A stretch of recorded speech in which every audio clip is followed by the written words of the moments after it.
The Legend of Zelda: Ocarina of Time is a game that wears its name very appropriately. It is nothing short of legendary. Everyone has played it, or has at the very least heard of it, and its influence on the gaming industry cannot be overstated. Even though it didn't age perfectly over the years, it was clearly the best game that released back in 1998, and that's saying something considering how stacked the year was when looking back. As a result of its legendary status, several video essays have been made on it analyzing anything you can think of, which is awesome. It definitely deserves it. However, one thing I feel doesn't get talked about enough is the gameplay, which makes sense in a way. Outside of graphics, the controls are definitely the part of the game that aged the least well. However, something that I feel needs to be highlighted is how well the story and its themes are conveyed to you during gameplay. Not with its dialogue, not with its cutscenes, but when you're actually pushing the buttons on the controller. This is not something that's commonly done with story-focused games today, especially not with AAA releases who are bordering on being movies. But back then, the limited technology didn't allow games to hold 20 hours of cutscenes. If developers wanted to make a story-based game, they had to rely on other methods to convey a lot of the narrative and themes. When it comes to the Zelda series specifically, it has become unquestionable to me over the years that Ocarina of Time is better at telling its story this way than any other one before or since. Just another thing to add to the long list of all the reasons why it's one of the greatest games ever made and a true masterpiece. Alright, that's long enough for an intro. Let's get into how Ocarina of Time uses gameplay to tell its story. If you remember the major point of the game's story, you probably know that it is divided in, I would say, 3 major acts. The first act starts at the beginning and ends when you lift the Master Sword. The second one picks up from there up until you have all the medallions, and the final one is the climax, where you confront Ganondorf in his castle. Out of the 3, the first act particularly stands out, as you are playing as a child version of Link during it. It's the only time in the series so far that lets you play as a child and adult version of the protagonist in the same game, and there's a very good reason for this. Ocarina of Time is, yes, a hero's journey, but also a coming-of-age story, with its biggest and most evident theme being growing up. And this theme is reflected perfectly in how the main quest is set up and the actions you take primarily during the first 2 acts. Let's begin our analysis at the beginning. After some story exposition, your first objective as the player is to go talk to the Great Deku Tree as per his request. However, Mido will not let you go see him unless you have a sword and shield equipped, and so your objective becomes getting those 2 pieces of equipment. The shield is very easy to find. It's in the shop waiting to be bought in the closest house to where Mido is. However, it costs 40 rupees, an amount you'll most likely not have yet. And so, you are then forced to explore Kokiri Forest to find enough money to buy it. This section of the game has been analyzed before by many as a way to introduce the player to the mechanics of the game.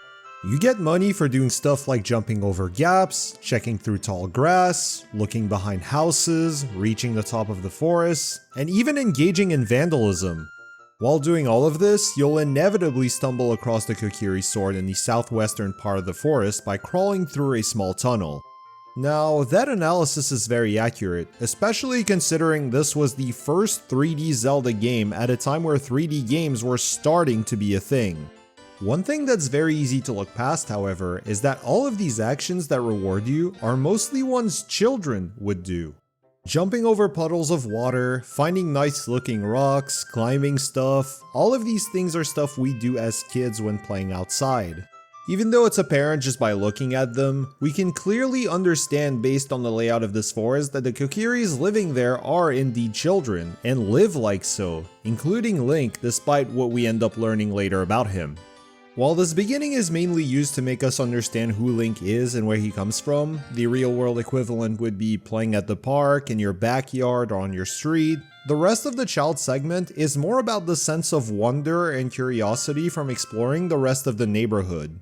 The beauty of this part is that we discover this version of Hyrule at the same time as Link. While most iterations of Link already know their own world before we start playing, there are a couple of games that he obviously doesn't, and this is one of them. Similarly to how acting like a kid is rewarded in Kokiri Forest, being curious about this new world is just as rewarded with both required and unrequired items. Let's go through the list of stuff you find during the adventure in this first act. You first collect the sword and shield, then get the slingshot to beat the Deku Tree. You then get the fairy ocarina from Sari as you leave the forest, obtain the weird egg that turns into a Kuko but is replaced with Zelda's letter shortly after, learn Zelda's lullaby from Impa, and are then sent off to meet the Gorons.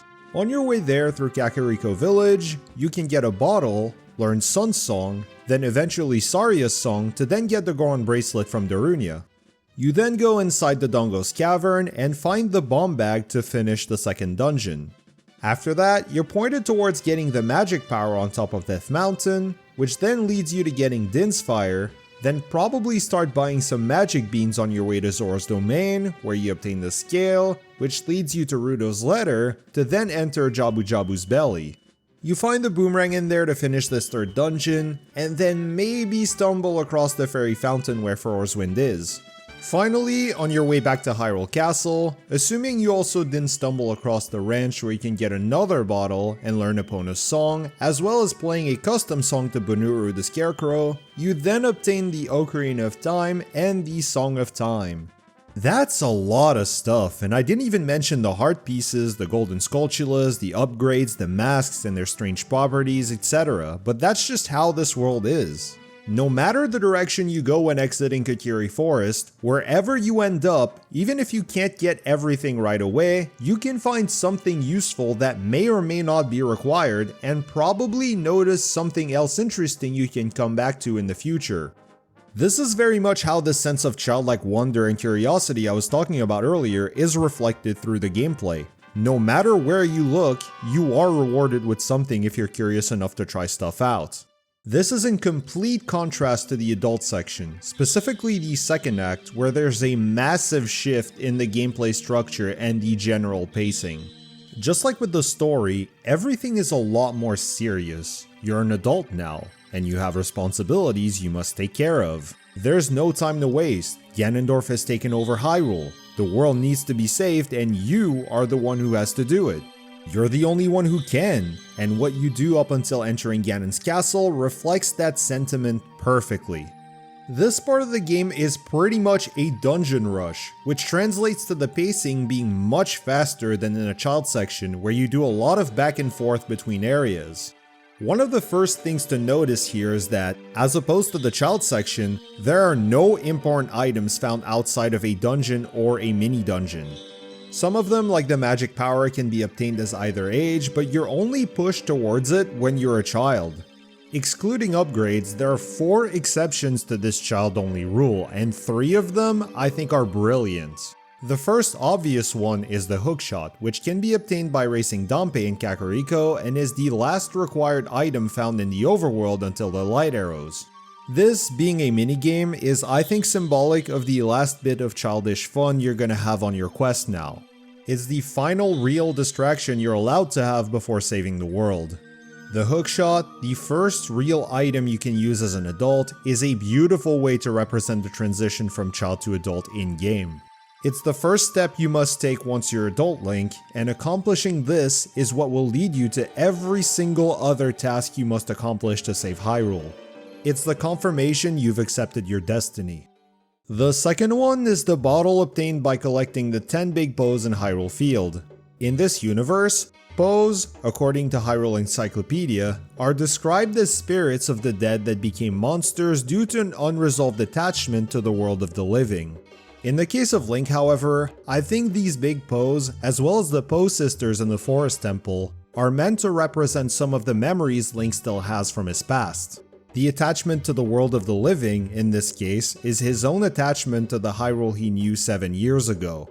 The fact that you hunt them while riding Epona, a clear connection to Child Link, as well as shooting them with the bow, an item found in the temple that is so close to what you once called home, only reinforces this idea. The Forest Temple in itself is a genius concept. For one, it's a clear step up in difficulty compared to the child dungeons.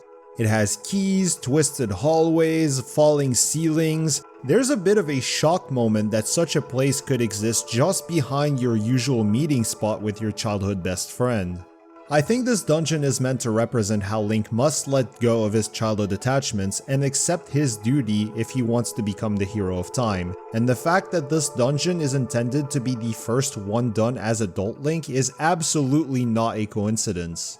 Saria, Link's best friend from childhood, awakening as a sage means that this is probably the last time adult Link will get to see her. Even if he can still talk to her with his ocarina, it can never truly replace seeing and talking to a close one in person. However, just like sometimes you have to make some sacrifices as an adult to fulfill your responsibilities, this is a sacrifice Link has to make if he wants to save the world. I think this idea also applies to the second and third adult dungeons, being the fire and water temples. Both of them are in locations Child Link has visited, and he has developed bonds with some of their inhabitants while doing so. Obviously, Darunia and Ruto aren't as important to Link as Saria, that much is self-evident, but what's interesting is the game also makes sure to emphasize that. The Forest Medallion, obtained by awakening Saria as a sage, is the one and only thing you need to be granted access to the past version of Hyrule again.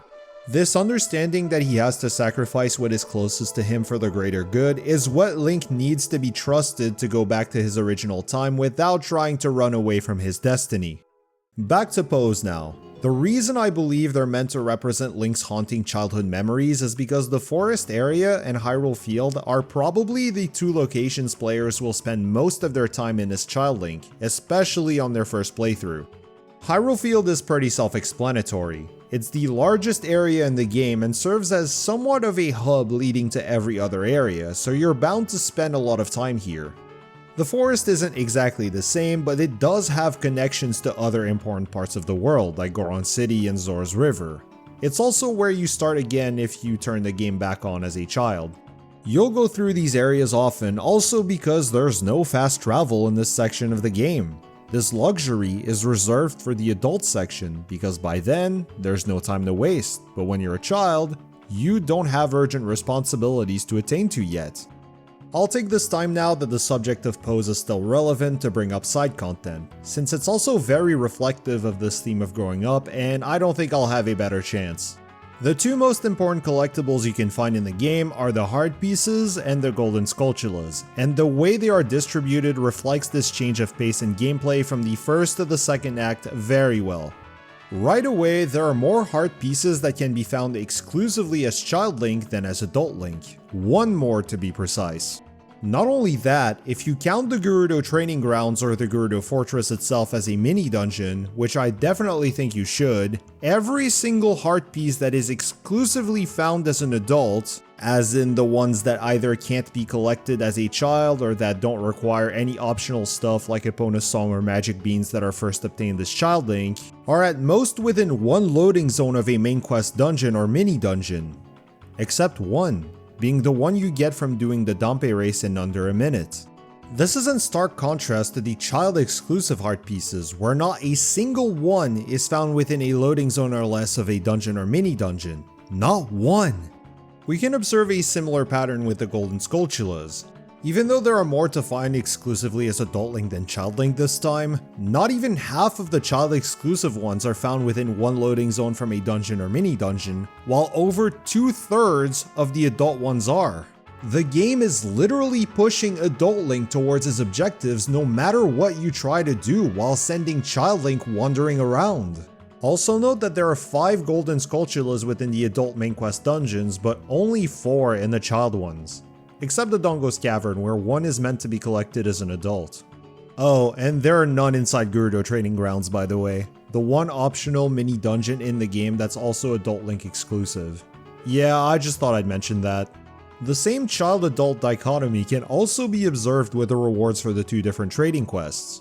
As a child, you get the Mask of Truth, which lets you read the messages from the various gossip stones all over the world, each with their own unique message, while as an adult, you obtain the Big Goron Sword, allowing you to be more effective at your world-saving task. Another detail that's somewhat significant is that while using the Biggoron sword, you cannot block at all, which you could argue is another representation of Link sacrificing himself for the greater good, but I think that was more of a game design decision to balance the item more than anything else. I could also bring up that there are more minigames to play and upgrades to find as a child, but yeah, you get the idea. Side content follows the same trend as the main quest in both ages. Back on topic now. The third item on this list is the Song of Storms, the only non-warping song you learn as an adult. Ironically though, the song is mainly used as Child Link, and primarily to gain access to the bottom of the well from which you need to obtain the Lens of Truth. This mini dungeon is well known for being the scariest part of the game. It's filled with traps, haunting music, giant enemies, re-deads, and of course, the one scary monster to rule them all, Dead Hand. On its surface, it's one of the most intimidating parts of the game, feeling like a proper adult dungeon but played as the much weaker Child Link, and again, I think it's completely intentional. There's a good chance that after completing the first 3 adult temples, Forest, Fire, and Water, this is the point most people will figure out that they can go back child, even if you technically only need to finish the first one to do so. I know it was the case for me. Because of this, the well in itself I think is meant to represent all of the horrors Link saw in his short adult life and his fears of going back to that version of Hyrule. Even though Link has already made some heavy sacrifices so far, he obviously would have trouble returning to Hyrule 7 years later knowing full well what awaits him, especially since, in this past Hyrule, he can still physically see and interact with the people he has lost. Wouldn't it be much simpler for him to just stay here and try to flee from his duty? But deep down, he knows he can't do that. He knows it's not an option. But these feelings still can't seem to stop haunting him. However, just as if we, the player, can get over the initial shock of this place, if Link can finally muster his courage and get over his last remaining fears and proceed through the place, you realize that this mini dungeon is extremely simple. You can get the Lens of Truth and leave in about 5 minutes if you know what you're doing. You just enter a crawl space, play Zelda's Lullaby, enter another crawl space, open a door, defeat the Dead Hand mini-boss, and open the chest that spawns to get the item. That's it. I described all that needs to be done here. There are 3 small keys in there, and none of them are required for anything at all. It may be the most intimidating place in the game, but it is by far the easiest relative to the moment at which you do it. The deception, however, doesn't affect someone with enough courage. One question I've asked myself for a while now is what we're seeing in the well real? How much of it is really just in Link's head?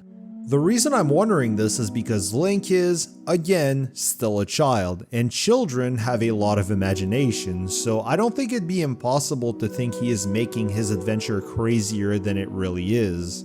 That question also extends to the other child dungeons. If you think about it, does it make sense that the inside of Jabu Jabu is like that, with weird fleshy doors, elevators, switches, wooden crates? The inside of the Deku Tree and Dodongo's Cavern also look a little suspicious with their bridges and switches and mechanical systems, especially considering that, as Good Blood points it out in his masterpiece of a video, they're supposed to look a lot more naturally formed as opposed to the adult dungeons who look a lot more man-made. I really wonder how much of what we see is real and not just part of Child Link's adventurous mind. Honestly, this whole child section really feels like a game 2 kids, Link and Zelda, are playing. If you take the time to really think about the plan Zelda came up with to defeat Ganondorf, you realize just how not that great of a plan it was. She wanted to, quote, get the Triforce before Ganondorf does, and then defeat him, end quote, which is why Link is collecting the spiritual stones in the first act. Beyond the fact that she could have been wrong about Ganondorf, I'm not sure she really understood the implications of what she wanted to do. She probably didn't know that the Triforce would split if either Link or her touched it, but if she did know, then what was she thinking? She even spoke of Ganondorf's terrifying power in that scene, so even if it's possible for the Triforce of Power to go to someone else, would you risk it if you noticed his strength already? especially considering she's royalty and has probably seen her fair share of powerful people in this world, even at her age. My guess is Impa told her the full story of the goddesses after escaping Hyrule Castle and seeing the mark on Zelda's hand, explaining why she knows it by the end of the game. When considering all of what I said so far, the Spirit Temple, which is intended to be the final dungeon, I believe is the representation that Link has finally defeated his inner demons, fully accepted his duty, and is now ready to act like the grown-up he has to be. I think this is why both child and adult Link see the dungeon exactly the same. Every room you can visit in either age will be identical here. Even in his child form, by this point, Link is officially a man. This is also true for the Shadow Temple. For as little as you can see in there, it looks exactly the same as what you see as an adult. I also need to point out that both the Shadow and Spirit Temple are the only two dungeons for which you're intended to use the Lens of Truth to beat. In both cases, Link needs to go through the well and face his remaining fears, and only when he does is he fully ready to fulfill his duty to the world.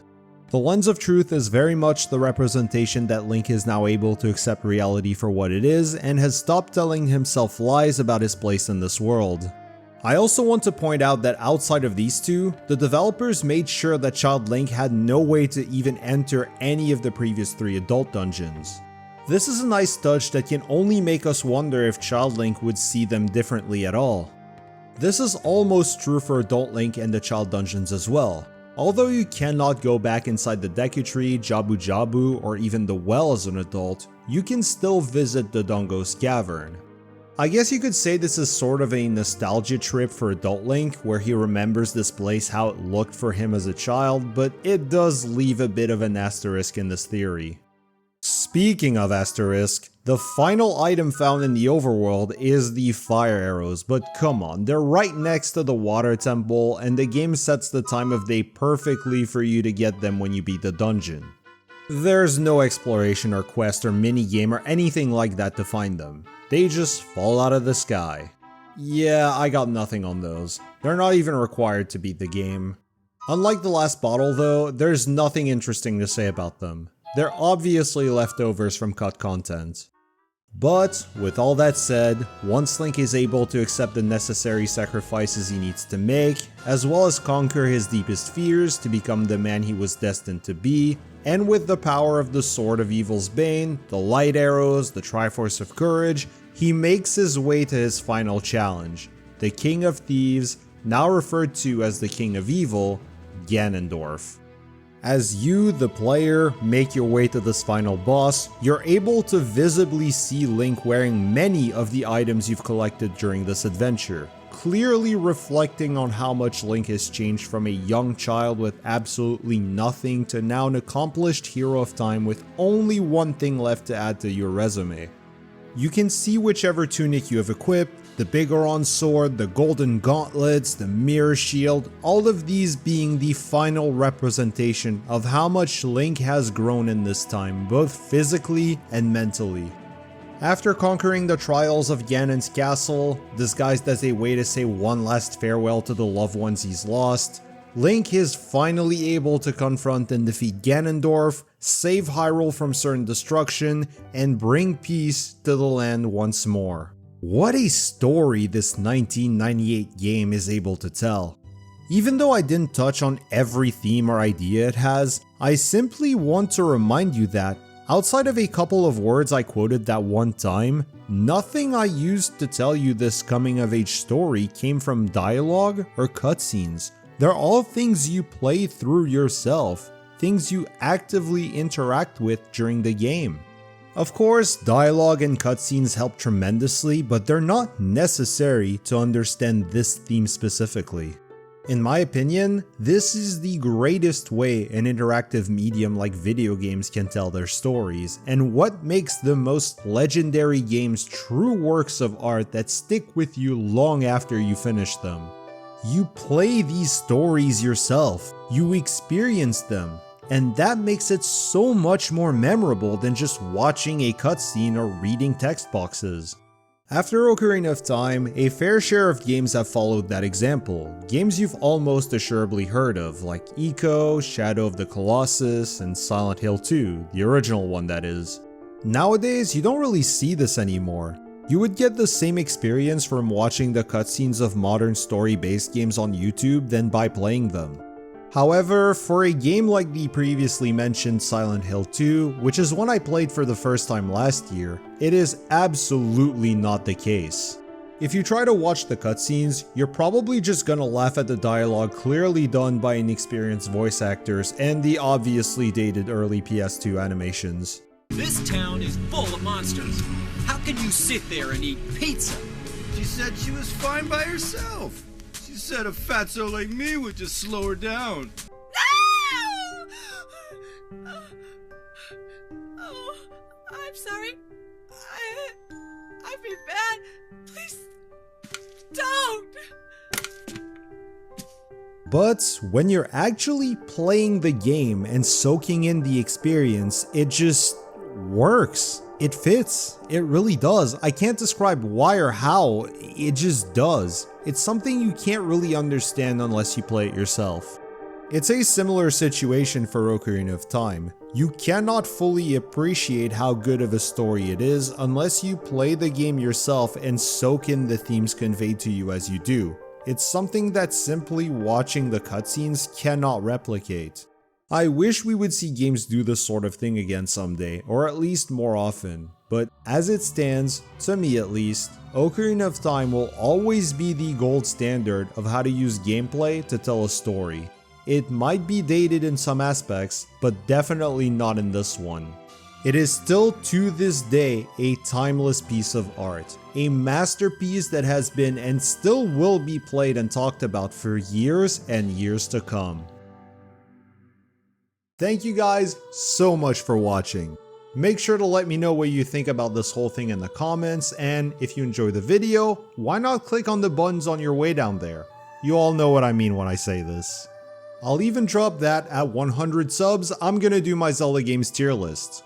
With that said, that's all I got for you today. Take care and see you next time, guys.